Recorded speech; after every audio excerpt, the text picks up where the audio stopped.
Welcome to the New Masculine Podcast. This is a place where masculine identifying people come together in community to disrupt outdated models of masculinity and together construct new models for our way forward as men. As a special note, while this conversation is between men, this podcast values all beings and seeks to create positive impacts for all. I'm your host, Travis Stock. I am a master life coach, an equus coach, which means I often partner with horses when supporting clients, and I'm a teacher. In my coaching work, I am passionate about the balance of masculine and feminine energies in each of us, regardless of gender. I seek to help others nurture a relationship with both types of energy, which often leads to a greater sense of wholeness. And yet what I found in my work with men is that many of us have been taught messages about what it means to be a man by first teaching us to avoid anything that is associated with the feminine. That avoidance leads to few experiences of intimacy, emotions outside of anger, vulnerability, or even a sense of belonging. Striving to comply with these models of masculinity has many of us feeling isolated, ashamed, unworthy, afraid, angry, and depressed. That's why I started this podcast, to bring men together who are ready for something new, something more whole. My next guest is here to help us continue our exploration of how we help boys grow to be men that embody the values of the new masculine. John Beede is a mountaineer, global adventurer, author, environmentalist, and keynote speaker who has reached the summit of the tallest mountains of each continent, including Mount Everest. He recently released his third book, The Warrior Challenge, 8 Quests for Boys to Grow Up with Kindness, Courage, and Grit, in which he seeks to teach young men the strengths of compassion, resilience, values, healthy boundaries, and quality friendships. I love when a man can find the balance between a warrior spirit and a soft heart that nurtures relationships both internally and externally.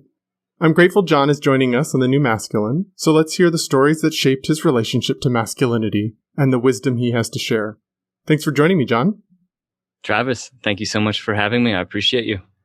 I am so grateful that you reached out after finding out about my podcast. You have quite a story and quite an adventurer spirit that I sometimes envy. I wish I was somebody that had the bravery to go on the kinds of adventures that you have. As a way of just sort of introducing yourself, is there anything else about you that I didn't cover in the intro that you think is important for my listeners to know? Along with being a mountaineer, I have that same get it done at all costs attitude in many different outdoor adventure sports and in entrepreneurship. I'm a kite surfer, and I've kited on every major ocean in the world. And I've taken that same get it done attitude to my businesses. And that's how I've funded all my adventures. So I come from a very classic idea of masculinity, and it'll be fun to unravel how I've added levels of compassion to that, as you mentioned. So thanks for including that part. Yeah, I think that's something that's I'm most excited about for our conversation is that so much of who you are and how you present yourself embodies some traditional masculine stereotypes and archetypes. Sure. And you also have weaved in new balances. And I think that that's such an important thing that I like to get across as I'm having these conversations is it's not about completely getting rid of the parts of masculinity that really work, the parts that are really valuable, the gold in it. But it is about expanding its definitions and expanding what's possible within it so that it's not just limited to those traditional things, but that there is more space for compassion, for the feminine, for nurturing relationships, both internally and externally. I think that's beautiful. And I couldn't agree with you more that a lot of what is masculine is good. And just because it's masculine does not create toxicity, as you know, there's a common phrase that we're using now. Some of it can and does, of course, but not all of it. And as you mentioned, knowing your feminine side, and when the appropriate use of that side, in all circumstances is present, you need to know how to be those things. Yeah, absolutely. And I think that's so true what you're sort of pointing to, which is it's not that masculinity itself is toxic. It's how we wield it, how we take it up, how we play the role of it, how we engage with it that starts to shift things. I think that's so true of so many things. I don't know that religion is inherently got some sort of negative quality to it, but the way that we take religion and put control and fear into it does become toxic for a lot of people. Absolutely. Yeah, very similar. And for anybody, I mean, I know you've got your definitions. I think that might be a good place to start. In my opinion, when we're talking about masculine and feminine, I think that at its core, masculine is finality. And like, there's a guy named David Beede who says that it's death. It's just like, get it done, accomplish that thing. That's why guys say like, oh, you slayed your opponent on the sports field. You crushed, you killed. Like, way to hammer that thing done. Yeah, we've got these like destruction concepts, which are, as you said, like the things that I show frequently or that come across as masculine. Feminine, on the other hand, is what I define as, or I encapsulate it with life. So like the flourishing island, like a Hawaiian island, could be the feminine. It could be walking down a street and seeing the trees, like the leaves of a tree sway, or that's why you see like that compassion and growing something out of nothing. That's like what I call a feminine trait. And so we talk about like vulnerability, being open, and connection. These are things that I define as feminine. What about you? Like, let's get on the same page with these to start.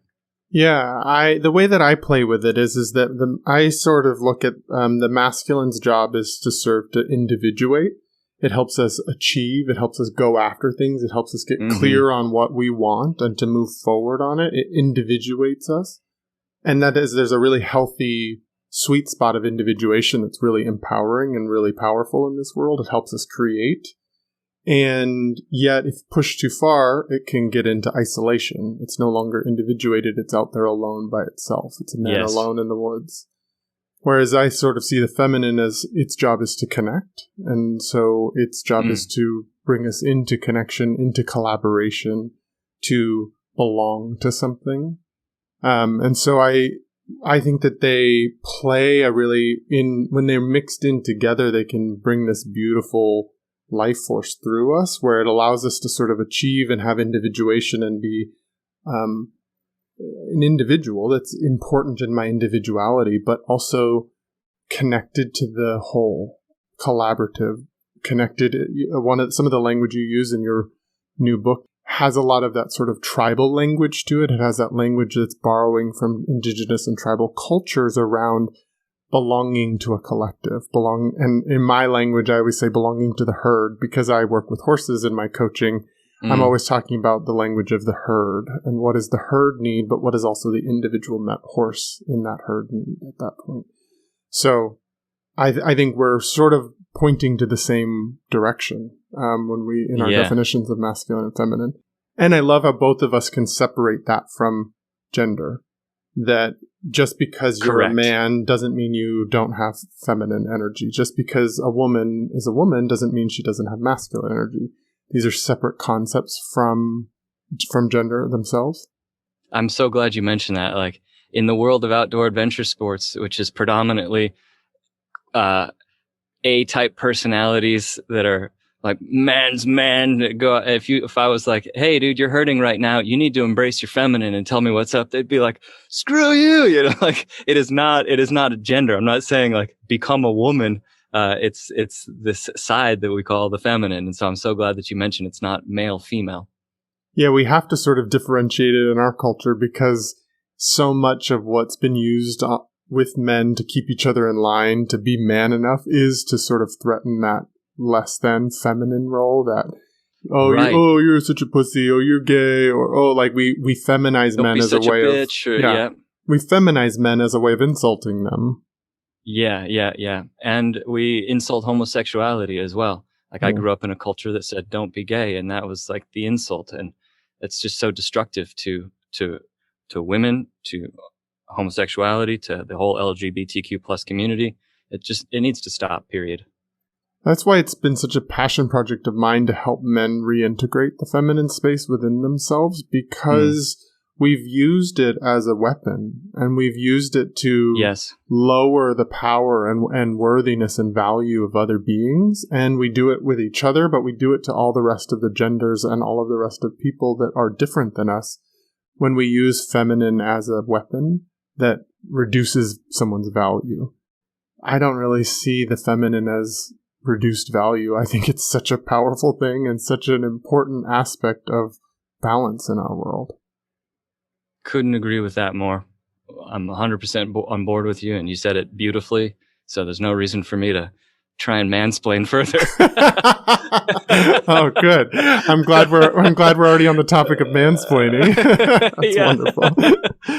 So I'm really curious, why is this topic of masculinity so important to you? It's one of the topics I know that's important, that you enjoy talking about and speaking about, and you're obviously writing books about. Why is it such an important topic for you?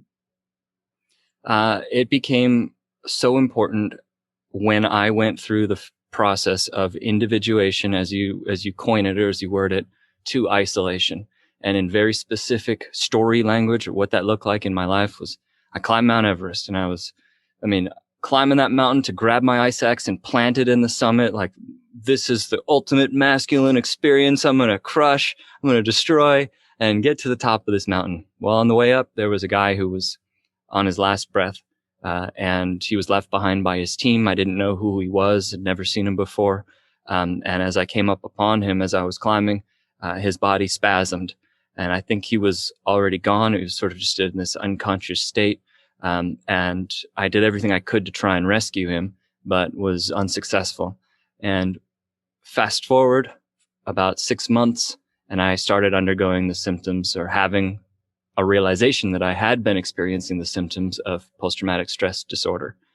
And it wasn't until I was able to be vulnerable, be compassionate with myself, set healthy boundaries, and learn to connect with people that I was able to get away from this completely isolated state when I was in a fight or flight permanent state of existence, that healing took place. And now that I am fully recovered from post-traumatic stress disorder, I don't qualify for the symptoms any longer. I don't have the condition any longer.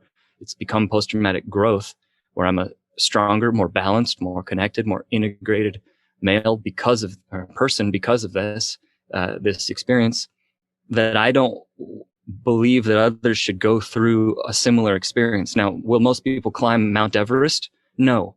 But will guys experience something that is traumatic in some form or another? Absolutely. And we're seeing that this year with a number of people who are isolated and alone because of quarantine and COVID. We're seeing that in the number of doctors, firefighters, police officers who have seen traumatic experiences. Even a car accident that's a gruesome experience, a home break-in can cause that sense of lack of safety. Any of these experiences that we're seeing in the world today can be that traumatic moment that if you have this overly masculine, overly isolated mindset that I took to Mount Everest, if you take that to whatever trauma you have in your life, it can result in a similar massive struggle. And so I thought, well, rather than curing man boys who are already grown up, why don't we just start with a fresh generation of boys and raise them with these principles so that future generations don't have to deal? Why don't we just cut off these generational curses by teaching a younger generation to embrace qualities like vulnerability, values, a sense of equality for others who aren't like you, healthy boundaries that connect, that bring you together with others, rather than pushing them away and isolating them and yourself. So that was my intention in writing this book, and that's why I'm so passionate about this subject. This is why I'm so grateful that we connected, because I often describe what I'm trying to do with my work is to create a pivot point in sort of the generational trauma where that we as men have experienced, that we have grown up with, about what it is to be a man, how to be man enough to constantly be in adversarial relationships with each other. So to create a pivot point where the new generations get to do it differently and don't have to carry the baggage of that generational trauma that most of us are still working through constantly in our lives. Yeah, like instead, guys are born with, like, the masculine, we think of that as strength, as strong. And that becomes a bad thing when it becomes strong to destroy. Why don't we use that strength to lift others up and not be worried if we push them up higher than ourselves, because we know and we trust that they'll then grab us and leapfrog us higher than them. And then there's this like trust in the sense that we're using our strength to grow and to build off of one another and to improve society around us, and using our natural strengths in order to protect others who are around us. So would it be fair to say that you were climbing Mount Everest, you were conquering that? There was sort of that more traditional idea of there's something I need to conquer, to get on top of, to be out there a man alone, conquering by myself so that I can feed my sense of ego and my value. Is that fair enough to say? I had started to drop it by the time that I got to Everest, but absolutely true on the mountains that came before Everest. And I had kind of already had my butt kicked enough where I started to drop this sense of like, I'm going to show off what a stud I am to the entire world and post these photos. Like, it was all about showing off for a while and like, I'm going to go conquer and be this isolated lone wolf up in the mountains. I did have that. But by Everest, I had started to make the shift a bit. Well, it's so interesting to me that you've like climbing the tallest mountain on Earth, and yet the next mountain that you had to climb was sort of that own internal mountain, that mountain that of masculinity that kept you from sharing what was really going on with you, that caused you to hide your vulnerable and scared emotions after that experience of witnessing the man on the mountain. That was the next mountain you had to climb. Once you had conquered all the rest of the mountains on this earth, you had to conquer an internal one. Yeah, often people say, like, "Oh my gosh, you climbed 7 summits, you climbed Mount Everest. What's next? What's the next big mountain?" And their mind is like, "Are you going to go to Mars and climb Mount Olympus there? You know, you're going to go like climb Chimborazo, which is the tallest, like the furthest away from the equator." And to me, I've just switched to a different realm. I'm climbing mountains, but they're not literal mountain peaks. They're internal mountains, and they're becoming a better human being, and connecting with those around me is a mountaintop of itself. Yeah, for sure. Tell me a little bit more about what that experience was like for you, confronting and becoming aware of first, and then confronting sort of the PTSD symptomology and the experiences that we were going through after that. Yeah, sure. So we belittle post-traumatic stress disorder when we trivialize it with something like, I stubbed my toe on the side of the bed, now I have PTSD whenever I get near my bed.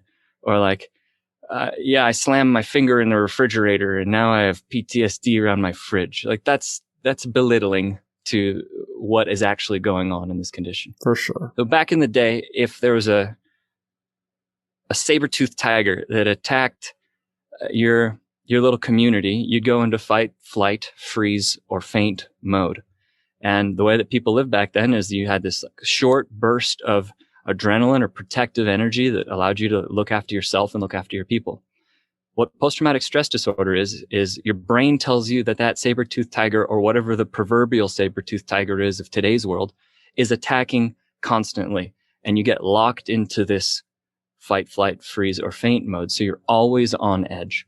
And what that looked like for me was very little sleep. Waking up, when I did sleep, it would be filled with night terrors, night sweats, of seeing people who had passed away from real life experiences in the past. So I'd be sleeping with dead bodies, essentially, is what my brain was saying. I'd wake up and feel isolated. And when people did try and reach out, I would lash out at them in a fight response.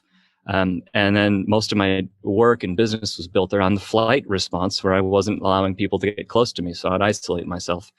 That then I tried to get rid of that with one of 3 things that I think is a big takeaway for anybody listening, because we all do these 3 things in some way or another when we experience pain.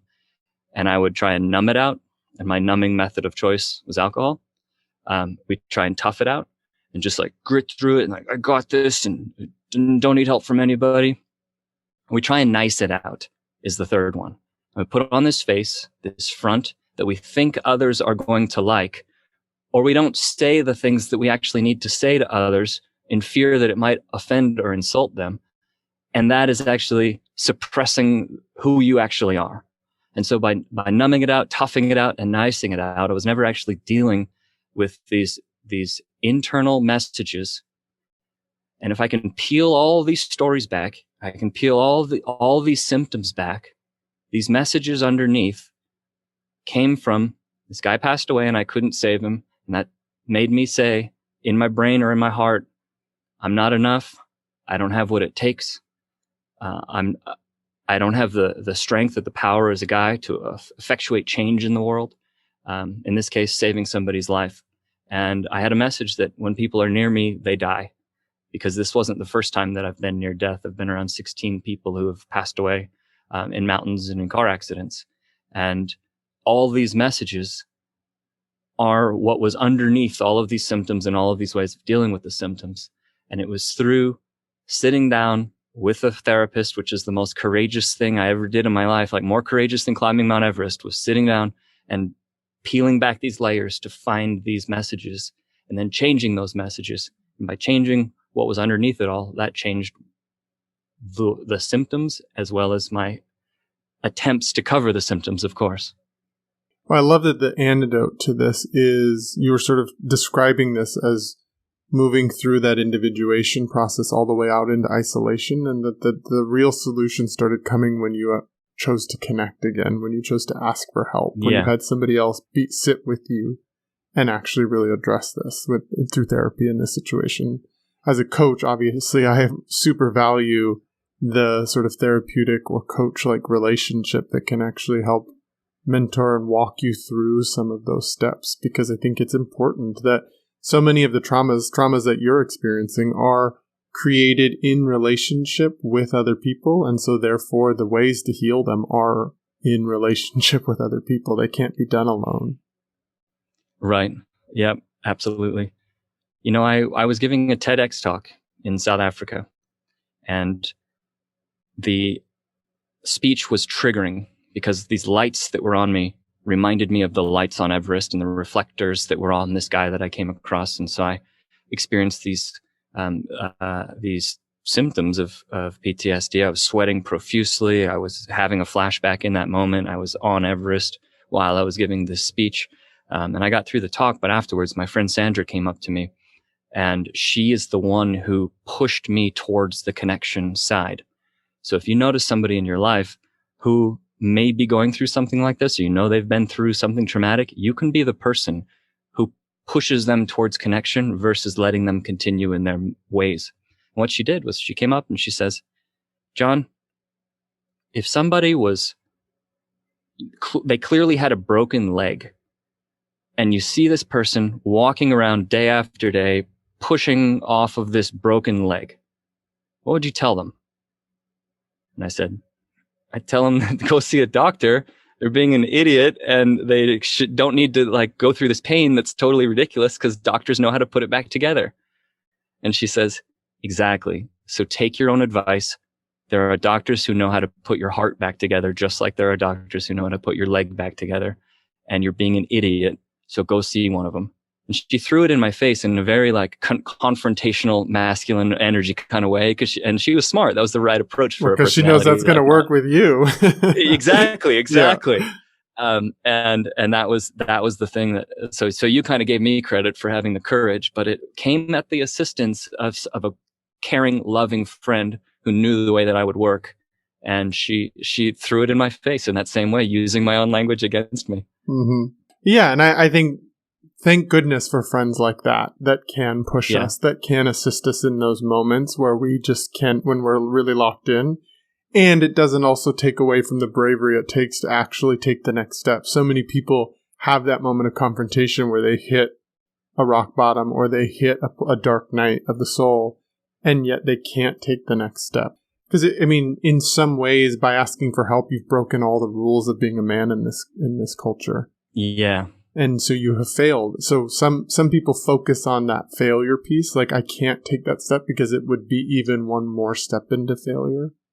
And yet you found the healing, because it is so obvious when something is physically broken in the body that we go get somebody to help mend that for us. But when it comes down to the emotional psyche, the heart, that's where the intangible things that we can't see and feel, like a broken bone the same way, it becomes harder to ask for those pieces of help, because it does feel it goes counter to what we've been told as men our whole lives. I would like to add in here that in asking for help, many of us say, I don't want to see a therapist. I don't want to tell my secrets to a stranger. Yet sharing with someone close to you, like a romantic partner or a really close friend, sharing with them to the degree that you would really need to for a legitimate trauma can actually separate you from that person. And I don't think that it's the right thing to do to make your romantic partner your therapist. I don't think that it's the right thing to do to make your parents or your best friend the person who is responsible for your healing. And so if you really value your friendships and your romantic partners, find a therapist. Like if you're thinking right now, yeah, I probably should, or I probably need to, that means you definitely need to. Like if there's an inkling in your heart that says like, I should go talk to somebody, then just like suck it up and go sit down and do it, because you're going to realize how much is there that you haven't yet admitted to yourself, and it protects your friendships. It protects your loves. It absolutely protects your friendships and your loves. Bringing your trauma into the space with somebody that doesn't necessarily have the tools to know how to navigate that, and somebody that is not separate enough from you, distant enough from you. Your decisions, your life impacts them, and so they're going to be invested in the decisions you make. So that can bring up fear, and they can take on passive amounts of trauma in the hearing of that story. And so I think what you're offering and the encouragement you're giving is so accurate. To preserve the connections that are important to you, that are close to you, find someone on the outside that can help you work through that, so that then you can continue showing up really well in your current important relationships. I think that's so true. So thank you for that invitation and that offering to men. Something you said earlier that really stuck with me was you were talking about the 3 different ways that we sort of cope with our feelings. And I think we're accustomed to knowing the numb it out one, and we've been, at least on this podcast, talking a lot about the toughing it out part of it, but the nicing it out part was such an interesting way of saying that I really like, and is such an important languaging for me as I, in my own journey with this, because that's the kind of man I am. I will nice it out all the time. I lose track of, and this has been work I've done for a long time, and so I'm conscious of it, but it's still places where I have to work on in my own journey, which is to put kindness in everything that I do, but not to put niceness in everything that I do, because I do nice it out. Yes. I do hold back. I do want to be seen as nice in every situation, and I think that you're right. That is a way of numbing out in a certain way. That is a way of trying to control the reactions of other people, which is a pretty codependent way of engaging in relationships. I just be nice enough I can control your reaction outside of me. In rock climbing, to make an analogy, if I go climb a wall and the holds are falling into pieces, it's all crumbly rock, or if it was like a gelatinous blob I was trying to go up, it wouldn't work for climbing, because there wouldn't be a solid structure upon which I could grip and have my relationship, so to speak, with the rock. It's the same exact thing with humans. If you aren't able to say, this is where I stand, this is what defines me, and whether you like it or not, whether you want to climb up this rock or not, so to speak, or have this relationship with me, this is who I am. And if you're not repelling people in your life, you're too much of a nice person. Kindness is what you said is the correct approach. You have that strength and be kind and choose that. This is who you stand as. But that's very, very different from niceness, which is the equivalent of boundaryless. It is the equivalent of wearing a mask, a front, and being fake. And if you're doing all those things with people, how can you possibly hope for an authentic, real, loving connection with another person? That's so true. And I'm glad we're talking about this, because my hunch is the men that are listening to this podcast are going to tend to be the ones that either numb it out and isolate, or they're going to be the ones that nice it out. They'll probably tough it out too. But I'm going to guess that the kind of people that are attracted to the work that I'm putting out are similar to me, in that they nice it out. So I love what you're putting out there. And it makes sense to me that it is in some ways, even though it has a nice element to it, it is still a manipulation of the situation. It is still a rejection of authenticity and congruence for some sort of control. Yeah. Yeah.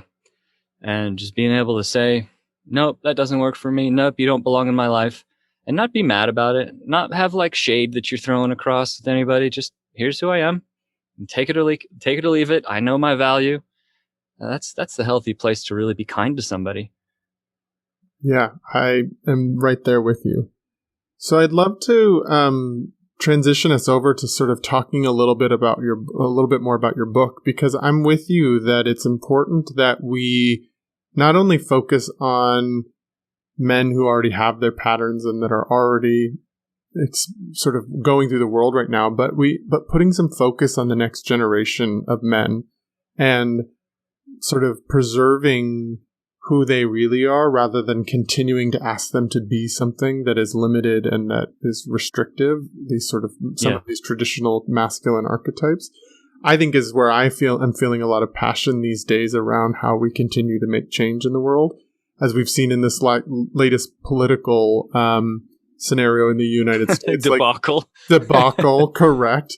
But it is young people that are changing things. It is people of color, diverse people that are changing the way things are moving. And so I think we have to sort of continue to empower those young men to become the kind that you and I are talking about, that you and I are striving to be in this world, and that we're encouraging other men to be. So the Warrior Challenge. Tell me a little bit about why you wrote this book, or what you want people to know about this book as they're considering purchasing it.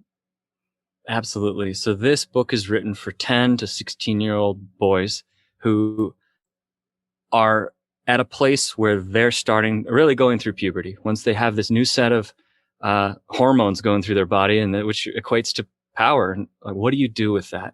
And so this is a rite of passage, because back in the day, there would be, if you want to be a man in our culture, you're going to go hunt a lion. And that was what makes you a warrior. Or you're going to put your hand into this glove full of ants, and these ants are going to bite your hand, and you have to do this 20 times. It was from the Maui culture in Brazil. Or you're in Vanuatu, pushed off of a 100-foot tree with vines tied to your legs. And that's what, if you can look at death by falling and not feel fear, then that was what makes you a man. Well, we threw these rituals away because they're abuse. But we also threw away this sense of, here's what it takes to look after yourself and to protect your tribe. And this book brings that back. This book says, here's how to look after yourself. That's training phase 1 in the Warrior Challenge. Training phase 2 is, here's how you look after other people in today's world, in our culture, in our society, and how you uplift them and use your natural strengths and talents to improve the world around you. And then training phase 3 is all about choosing your battleground and understanding that others have a right to choose their battlegrounds as well, and how to work cohesively with others.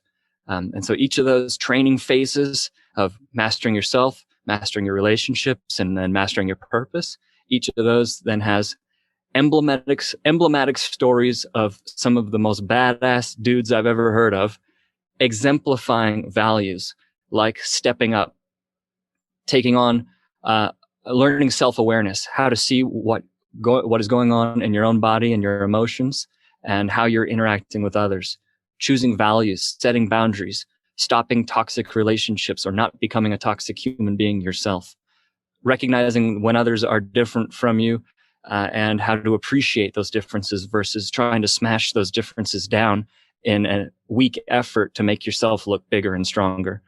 All of these are motifs and principles throughout the book, and that's what's taught in it. And I love what you were talking about. You sort of said that you tell some of the stories of the most badass dudes you know and conquering things. Yeah. I think that's something that's so powerful within the book, because it returns us back to a way of passing down wisdom that has been used throughout our human evolution, which is storytelling, which is inspiring through storytelling. We've gotten so into this like school system that teaches knowledge by memorization, by taking tests, by achievement. And yet so much of your story is hearkening back to the way that we as humans pass down knowledge for centuries. And so I love that you use the power of storytelling throughout the book as a way of grounding the message you have to get across in it.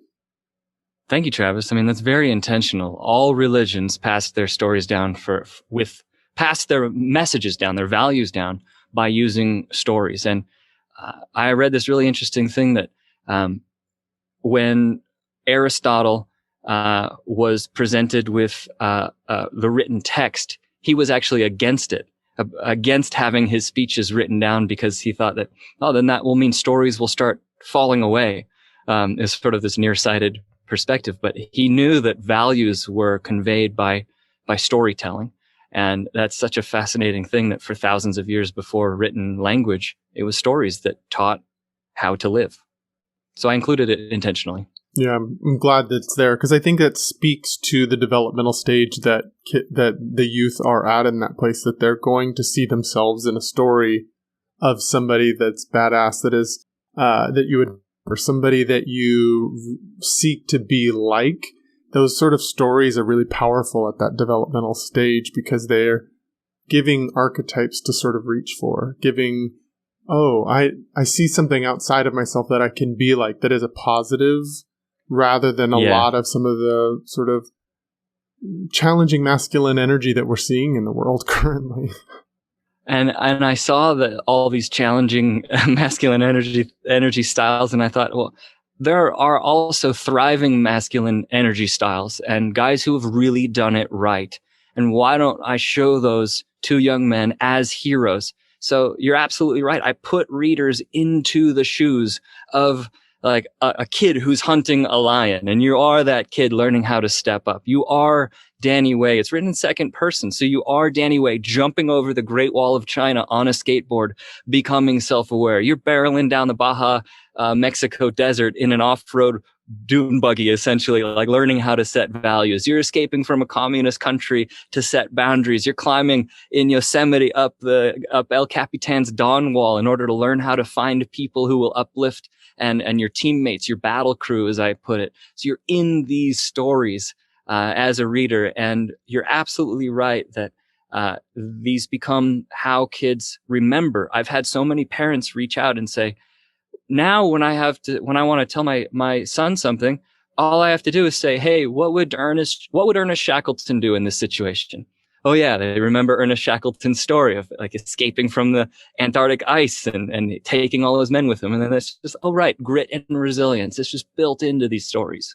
Yeah, it gives a common language that you then speak to each other, and you can shorthand. What would so-and-so do? It gives these archetypes that they can embody for themselves and play with. Okay, well, how do I, embodying that energy, want to step forward in this moment, knowing what I've learned from this book? So yeah. I think that's so great. To loop back to what we started this whole conversation with, of masculine and feminine energy balances. I don't define masculine and feminine energy in the book, but I do cover like grit and toughness and resilience, which we would call the masculine. And I do also cover, here's how to have compassion. Here's how to have understanding. Here's how to be vulnerable. And it doesn't need that language for a 10-year-old boy of masculine, feminine. But it shows them all. And I think that's such a, like, to learn that balance without even putting a label on it is just like when a child hears music, they just dance to it and they don't need to know the steps. They just need to know that, this is how you do it. And that was very intentional in the creation of this as well. Yeah, you don't have to think it through and intellectualize it. You get to be in the experience of it. Just embody it, right? Yeah, for sure. So something that I found so interesting while I was reading the book is I noticed this reaction within myself around continuing to use the warrior archetype to sort of describe masculinity. That the book is called The Warrior Quest. There is this sort of intentional energy around warrior, of being a warrior out there with grit, conquering things. In my first reaction was there's a bit of adversarial element when leaning so heavily into the warrior How do you define the warrior archetype for masculinity, and why is it so important for you to focus on out of the other available archetypes that we can, as men, can embody? It was chosen because 10 to 16-year-old boys, I think, respond the same way that I did when my friend Sandra said, dude, you're acting like an idiot. Step up and do something about it. So that was that confrontational attitude that I think that young men of the age group that I wrote for respond to well. And the warrior class in the Maasai tribe, that started when they were 13, 14, 15 years old. And I think there's a real passionate energy in young men that if it's not directed, it becomes pathological. And so that's the age that in my studies of psychology, in my studies of archetypes, that's the age when it has to be directed in a healthy way. And you're absolutely right that there are several other archetypes. There's king, there's magician, there's lover, and so on. And beyond that, just that one, book that has those 4 archetypes. But for this specific age, I wanted to make it the warrior challenge. I mean, that's the title. I'm challenging you to step up as a better man and embrace these archetypes. And towards the beginning of the book, you're right. It's very in your face. Like, come on, man, what you got? You gonna accept this challenge or not? But as the book continues, the language does soften into the other archetypes, and it goes through magician without labeling it. It goes into lover without naming it, and it ends with king. Like, what's your purpose? What are you here for? And are you going to have a community that you uplift, or are you going to be a dictator that's a jerk to the people around you? So it covers them, but it starts with that warrior challenge because it's a throwdown. It's saying we need a better generation of young men. Who's going to step up? Who's with me? And I'm fully challenging other readers, and it could turn people off. But I think for the folks that are like me that will read it, it would be like, hell yeah, I'm all over this. Bring it on. Yeah, totally. I'm so grateful you're explaining it, because I think that is true, that there is an energy in that age group that needs support being channeled, being put into something in a positive way, or else it can get really skewy and it can get really out of balance. And so I think that confrontational energy and challenging is actually something that can be really useful in those moments. I think where my question comes from is I've spent so much time on the New Masculine with my guest exploring the other archetypes, because we hear so many stories of the warrior or the king. We notice a lot of that storyline in our cultures, very rarely used in a healthy way. We see the stories of the out of balance king or the out of balance warrior. But I think that's where my question comes from, is we've spent so much time seeking the other ones. It's interesting now to step back into the warrior for me and go, okay, well, where's the gold in there? Now that we've explored some of the other and started to bring in some more of the other, the magician and the lover that can tend to have more of a feminine element to the archetypes. How do we reclaim the gold of the warrior and the king without it becoming isolated, going too far into individuation and going into the isolation? So I really appreciate you being able to sort of explain that, and it makes a lot more sense to me as you say it. Can I geek out with you right now? Please do. Okay, so in the Marvel universe, Captain America could never wield Thor's hammer. And through all these movies, there were like 21 films of him like toying with this hammer, and sometimes it would like quiver, but he couldn't pick it up. But Thor would just go and grab it. And the best explanation that I like geeked out searching through all the blogs and YouTube videos about this subject, the best explanation was that Captain America was a blood knight, meaning he was that warrior that was out of balance, which isn't even a warrior. He just fought for the sake of fighting. And I think that's what happens when young boys don't have this energy directed. They just, I got this energy, I got to do something with it. And then you got some dick in a bar that's picking fights just because he feels like he needs to fight. Instead, in the final Avengers movie, when there's the huge war with Thanos and everybody's there, Captain America finally wields the hammer. It's this massive moment. And I was in the theater watching, and the whole theater erupted and cheered because it was like, will he get it? Will he get it? He got it! And that was the moment that Captain America no longer made it about himself. It wasn't fighting for the sake of fighting. It was about fighting for all of those people who were there with him. And that is the warrior that I'm training in this, the real life warrior I'm training with this book. I'm so glad you geeked out with that. That like gave me chills just hearing your excitement and explain the reclaiming of balance within the warrior. And that's what allows the real strength in that moment, which is to pick up Thor's hammer. That's such a beautiful way of looking at it.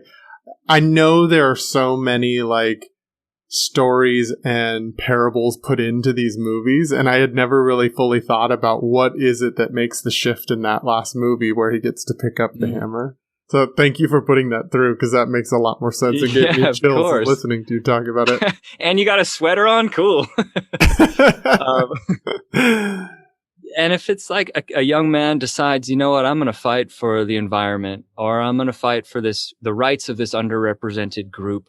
I'm going to fight for education for people like me who never were able to get education.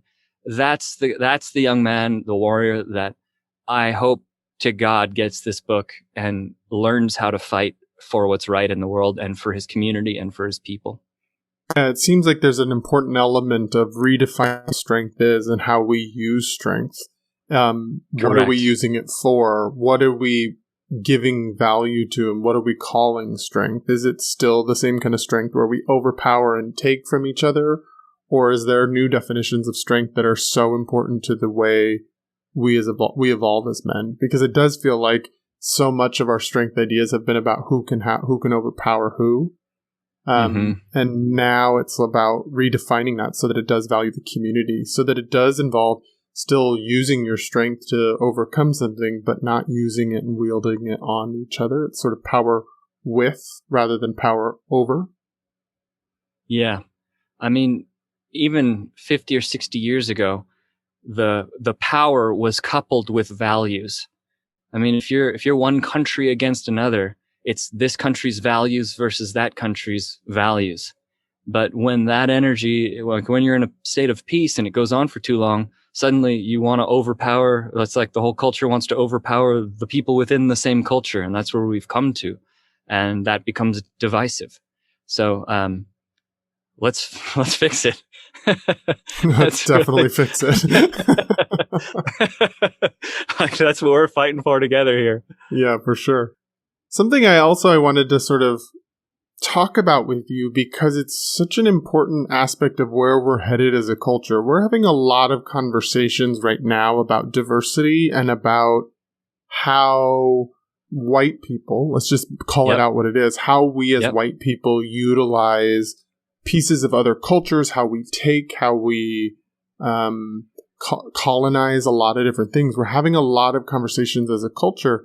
And something that I thought was really interesting as I was reading it is how much of your language borrows from indigenous tribal languages. So like, what is your tribe? And so we're having these active conversations about where is our language taken from other cultures? How do you sort of play in this space of borrowing the wisdom and the knowledge that you've learned from other cultures? And how do you balance sort of like respecting the culture versus what would be considered taking from them, or cultural appropriation, I guess would be the word that we're using a lot in this culture? How do you view it? I've traveled to 67 countries in my life, and I'm a richer person for having been to each and every one of them. And to really simplify this, when I come across a dish that I absolutely love, I learn how to cook it. I'll take a class in that country and I will master that dish. And I still cook those meals for myself now that I'm home. And I don't have any shame about that. I think it's a beautiful thing, and it is like a sense of gratitude. And so in the places that I visited that I've learned, these people kind of do it better than we do it in Western world or in the United States. I brought that to this book shamelessly. I'm learning from Sherpa in Nepal, and look at the community that they have, and look at how they talk with each other, and look at their families. I shamelessly take from South American cultures that have a better sense of family and open passion and better communication skills. And I don't find that I'm stealing or taking. I think I'm honoring and saying, hey, those people are doing it great. Let's bring some of that into our world. And so, yeah, is there a misuse of cultural appropriation or of stealing from cultures and not giving credit? Yeah. But just like an author that gives credit to the person he's quoting, saying this other person made my book better because now I can quote them. That's what I attempted to do. And I have a massive bibliography in this book saying, here's where I took everything from. I credit and quote as much as I can and give credit where it's due and remove myself from the equation. So I think that it's a great thing to learn from others. And I think it's part of humanity. And it's not just white people who have taken from other cultures. That's the nature of human history, as India and China and South America were all grew in their histories. They took from the cultures that came from before them.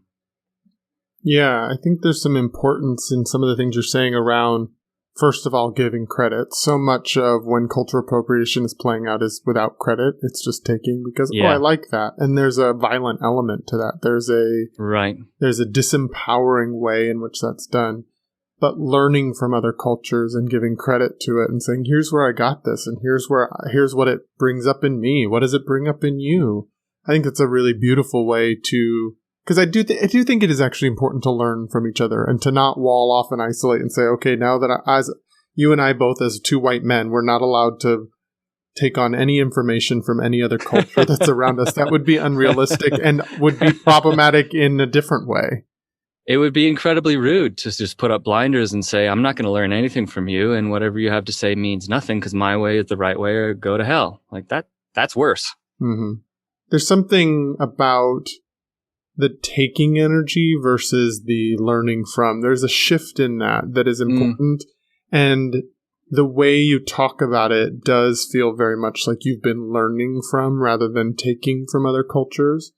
And I think it's just an important conversation to have because it is sort of like a nuanced conversation to be having where we're learning versus where we're taking. How do we differentiate the two? How do we show up with respect? How do we honor the places that this wisdom came from while also sharing it, while also letting it take over? If it's a better way of doing it, why not let it take over?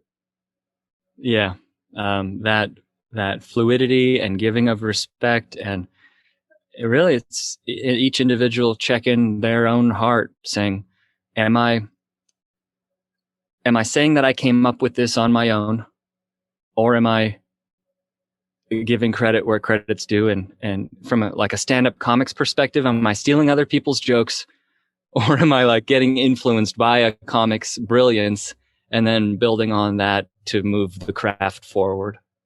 Yeah, I guess that happens in so many different areas, like the music industry. Are people stealing pieces of songs? Are they inspired by songs? Are they giving credit for the samples they've taken from music? I guess that plays out in a lot of different arenas too. Yeah, absolutely. So it's, if your heart says, I'm grateful, I don't think you need to worry about cultural appropriation. If your heart says, I am proud or overly proud in a negative way, then you should probably shift course because you're taking without acknowledging. Yeah, and I think that there's also some value in actually asking the question, how does this feel when I talk about, asking where that information comes from, talking to the people that you're learning, checking in to make sure, does this feel honoring of you? Does this feel like I'm taking from you? Or does this feel like I'm actually valuing and honoring what you've shared with me and learning from it? Because I think we're having that conversation where there's a lot of time, I know this happens in the gay male world, where much of our culture and affect, the way that gay men talk to each other, has been appropriated from Black women. And so there is, I could say, there's no malice behind it. I do have love in my heart for Black women. And yet, if I constantly making and adopting a way of showing up in the world that isn't authentic to me, there is a way that I need to start questioning, even with even with my good intentions, have I accidentally taken something that wasn't mine to take? Have I adopted something that wasn't mine? And so asking those questions, getting feedback from others is an important thing to do, I think. It's not just checking in and going, oh, well, my heart's in the right place. Good intentions are good intentions, and those are important. But sort of I like to encourage men to stretch even further and to check in with what's your actual impact, not just your intention. Got it. I really love that. In each chapter, I asked someone who was represented in those challenges or in those chapters, what are your thoughts on this? And often I got bumped up against and said, hey, like you might want to change this language. And the book is infinitely better as a result of those questions. Do I think that I at some point will offend somebody in the book with something?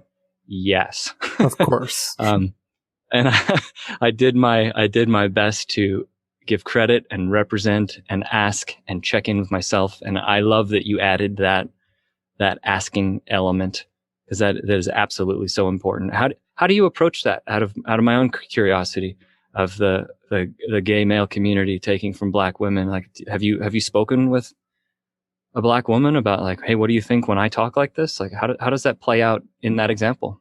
Yeah, and I've listened to not just my own conversations, but I've heard this dialogue happen where sort of like the sassy, they call it like gay men will often call each other bitch or girl. Like that comes from a culture that's not ours. That comes from something that doesn't belong to us.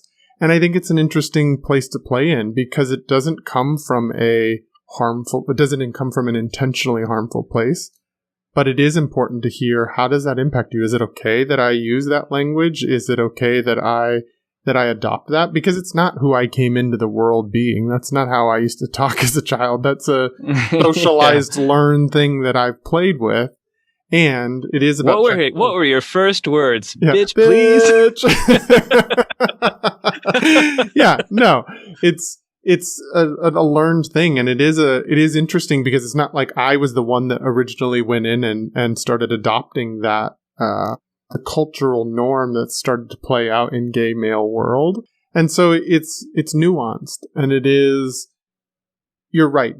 At some point you're gonna offend somebody. We live in a very sensitive world right now where everybody's triggered pretty easily and ready to cancel people. So I don't think it's about swinging so far into anxiety and worrying about every single piece of it. And I think there is a way to check in and to get feedback and to ask questions about like, ooh, how did I, like an example for me that I have had to work through in my own personal life. I used to jokingly say that I had an angry Black woman trapped inside of me. Like that like resonated with my soul. And I thought that was a form of valuing, because that's something I really loved, that energy, that sassy woman, that empowered woman. I thought I was honoring that. And yet, by calling it an angry Black woman, I was playing into a stereotype that's quite harmful for Black women. Yeah. And so while my intention was good, I got feedback that it wasn't necessarily in its impact, the best way to handle it. And so it's something I've removed from my language. It's something longer say because it doesn't feel right to continue using something that I got feedback on that was like, maybe not. Maybe don't say that, because it's perpetuating a stereotype that if a woman is empowered, she is angry or she's bitchy, or that Black women are angry and that they, like, in some way they should be looked at that way. And so there are places where even with the best of intentions, you can overstep. And then what do you do with it when you overstep? Do you make amends? Do you change the behavior? That's how I've chosen to navigate. It's an example from my life that I've had to really learn, and to not put my defenses up right immediately and say, no, I didn't mean it that way. My intentions were good. I am honoring you. Is to lower the ego and actually listen to what I'm being told. To listen to hearing that, oh, I might have impacted somebody in a way, and that is not my intention. Now, where do I want to go from there? That's sort of an example from my life. And I appreciate that you're willing to have this conversation, because I don't read in your book that you are culturally appropriating or doing harm. But I think we as white men should be having these conversations where we check in with each other, where we check in to make sure what is our relationship to feedback, what is our relationship to borrowing or learning from other cultures. I think it's not been done artfully in the past, and so we get to change that? So right now we're recording, and I'm going to open up completely. Is there anything I've put in this book or in this conversation that you would say, hey, John, you might want to rethink how you approach your language here, or your the way you've come across this? And like that's essentially what we just need to learn how to start asking. So I'm doing it live right now. Like, how can I improve based on your experiences and our differences in how we've grown and who we are? Well, look at you conquering another mountain. I love it. Another brave mountain of asking. No, and I think that I feel comfortable having this conversation with you and asking these sort of challenging questions because I can feel from you where you come from. And I don't have a ton of places where I would say that your language needs to evolve or the ways that you present things need to evolve. I think as we were talking about the concept of speaking to a developmental age of boys and sort of challenging them, not all boys do receive that challenge in that way. I wouldn't have been one of those boys. Perpetuating the stereotype that in order to be a boy, you have to conquer things and you have to adopt the warrior archetype. For me, as a gay boy growing up in this, whether or not it was intentional, I would have read that as I'm not enough again. I don't want to be a warrior. And so I would have not been able to see myself in that archetype and the encouragement of that. I might have felt like, oh gosh, I'm being challenged again. I'm already challenged enough as it is in this world. And so I think there are places where we can always evolve to be more inclusive, to reach a broader swath of boys or masculine identifying children, depending where they are in the spectrum. But that's a conversation we're really forefront of having as a culture too. Right now is how do we honor those that are, and I'm still deconstructing it in my mind. I still speak in very binary languages about boys and girls, and yet there are non-binary folk all over the place. There are trans folk all over the place that I want to also make sure that my language is inclusive to them as well.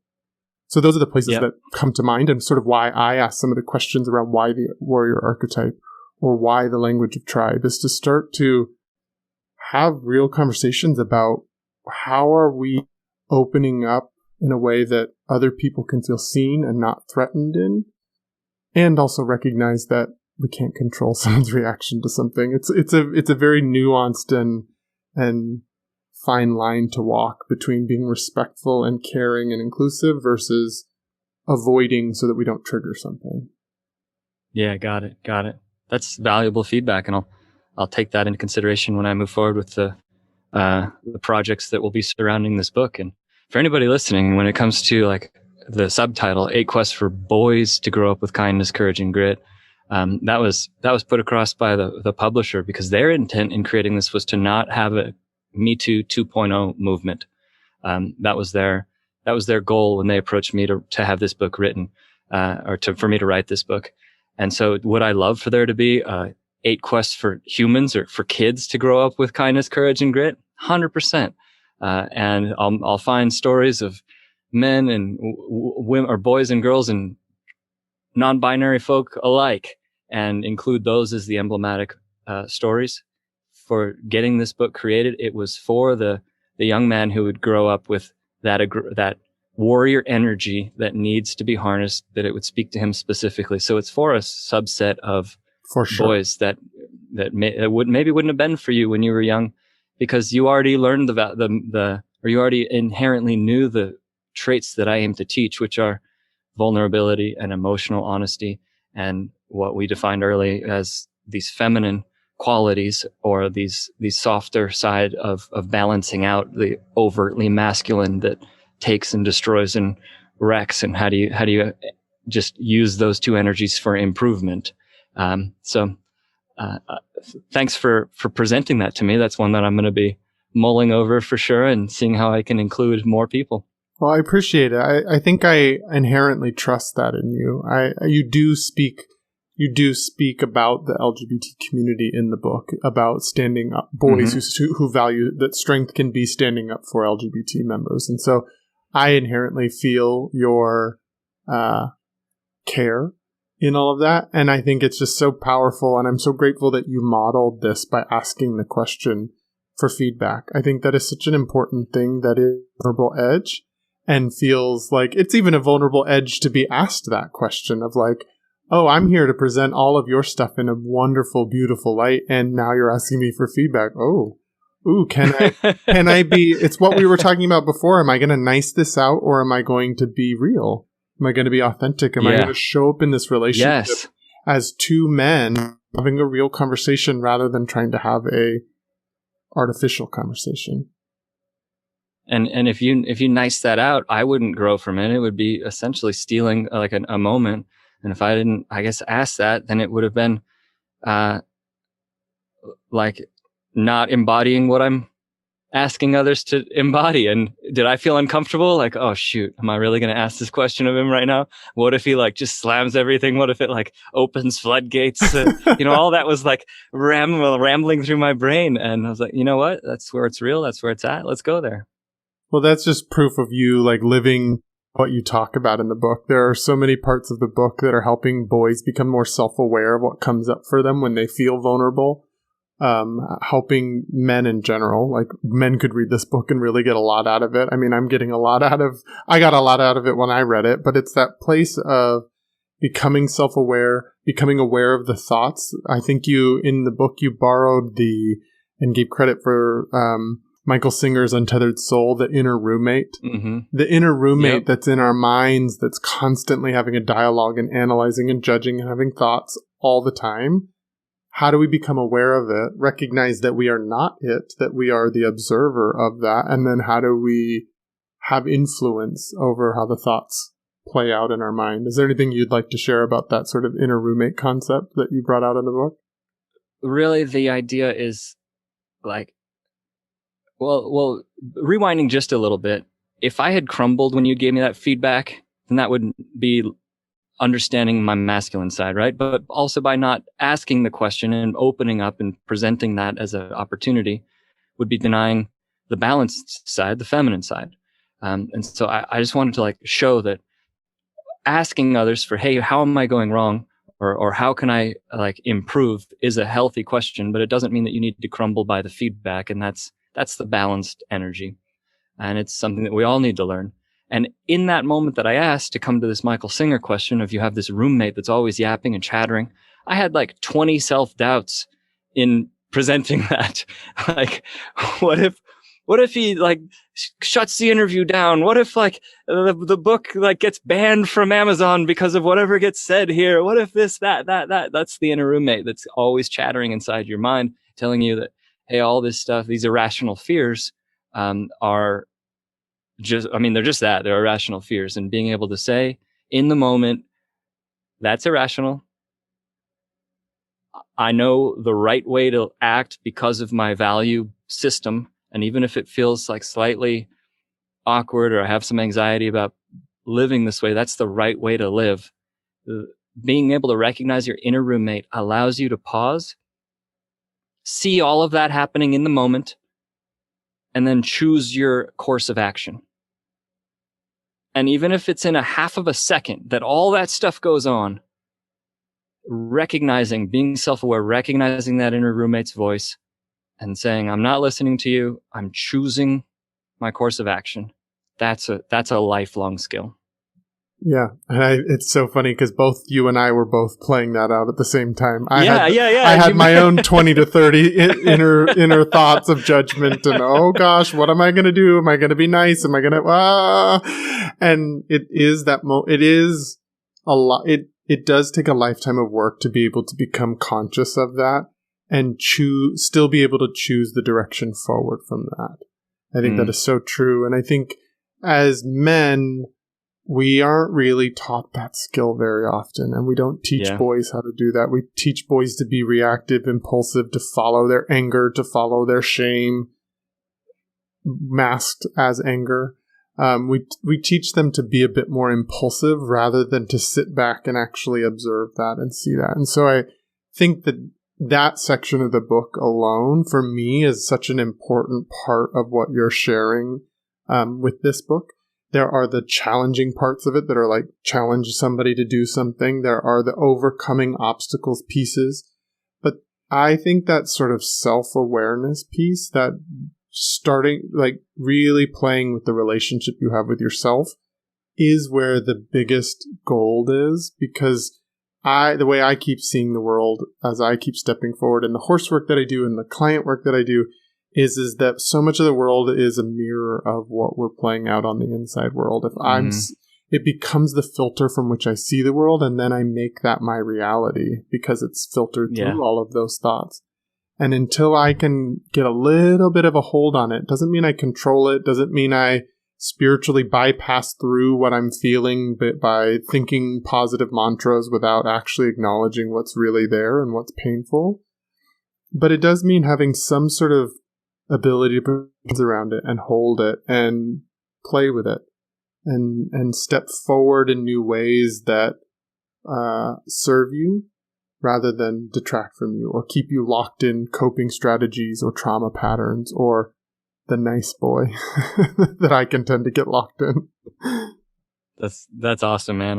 It was like a pleasure to go there with you and then to be in this conversation where we're intentionally breaking it down and like sharing that experience. That was really cool. Yeah, I totally agree. And I think it's a completely powerful and important thing to model, that we can talk at a real level and that we can come at it and look at it and be vulnerable in what came up for us in the process and still stay in the connection, still stay seeing each other and valuing each other. Because I think so little of that is happening currently in our divided political environment and our health crisis and our racial unrest and everything we're having. We're seeing so much of the adversarial part without getting to see this kind of a conversation. Yeah, and the reason is that they're harder. It's less uncomfortable to yell at somebody and them yell at you, and then for you to entrench yourself and them to entrench themselves. But to say, tell me why you believe that thing. What do you experience, or what is your history? What are the feelings that are brought up when I share the way that I believe? And are you open to hearing why I believe the way that I do? All these are the questions that are harder. They take more time. And from a world that shifted in the last 20 years from reading books to reading tweets, we don't have the attention span mostly to go there with someone else on a human level. Yeah, we're so trained at this point for a really high impact short form thing. And human relationships aren't typically like that, actually, in real life. Yeah, exactly. Stretch it out, slow it down, be in it, stay present with each other. That's the way through it. So as we're wrapping this all up, I appreciate all of our conversation today. And the way that I like to sort of land the plane with these conversations is to ask you if there's one piece of advice that you could give to men, or maybe boys in this case, depending on which avenue you choose. What would that piece of advice be? How do you synthesize your message down into sort of one little nugget? However large the island of knowledge, that much larger is the shoreline of the unknown.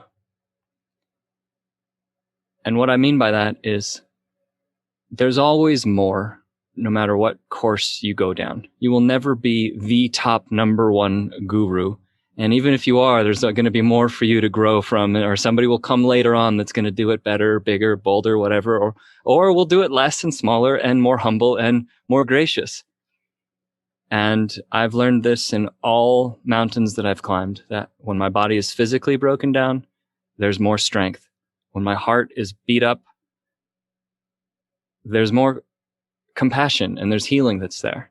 And when my spirit feels totally depleted, something comes that fills me up that's totally out of nowhere or a complete surprise. So I think that I would leave listeners with that concept of the greater the island of knowledge, the larger the shoreline of the unknown.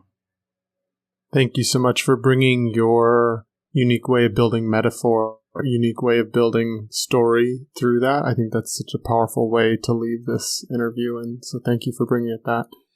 If there are parents listening to this podcast, or if there's even teen boys that are listening to this podcast, and they were interested in finding your book, how might they do so? Another great buyer would be somebody that has a nephew. If you've got any boy, young man in your life at all, or if you think that you have a boy inside of you that could learn from some of these lessons and these big concepts that we've talked about, like books like The Little Prince or The Alchemist, those are written for kids, but look at how much we get as adults. And I think that this book speaks to the young man in all of us. So if that's you, or you have a young man in your life in any capacity, then head to Amazon. The book is called The Warrior Challenge: 8 Quests for Boys to Grow Up with Kindness, Courage, and Grit. My website is johnbeede.com, JohnBeede.com. And I'm at John Beede on all social media in case you want to follow some of my future adventures. Yeah, I just started following you on Instagram, and I'm really getting ready to follow your adventures in that platform as well, to be able to see elements, not just the words written down on paper. So thank you for being here. If anybody wants to get in contact with me, you can go to my website at travisstock.com, or you can email me directly at travisstock03@gmail.com. You can find me on Instagram at Travers03, and The New Masculine is also on Patreon at patreon.com/thenewmasculine. Again, that's patreon.com/thenewmasculine. If you're interested in supporting the mission of this podcast, feel free to go to Patreon and see how your funds would be used and your contributions would be used to not only continue our mission, but also to continue giving back in the world to organizations that are doing really good in the world. Thank you so much, John, for being here, for sharing your stories, for allowing that special moment that you and I had together of being able to confront our scared little boys together and step forward in a really powerful and generative way. I really, really appreciate it. Same, Travis. Thank you so much for having me on. It's a real pleasure.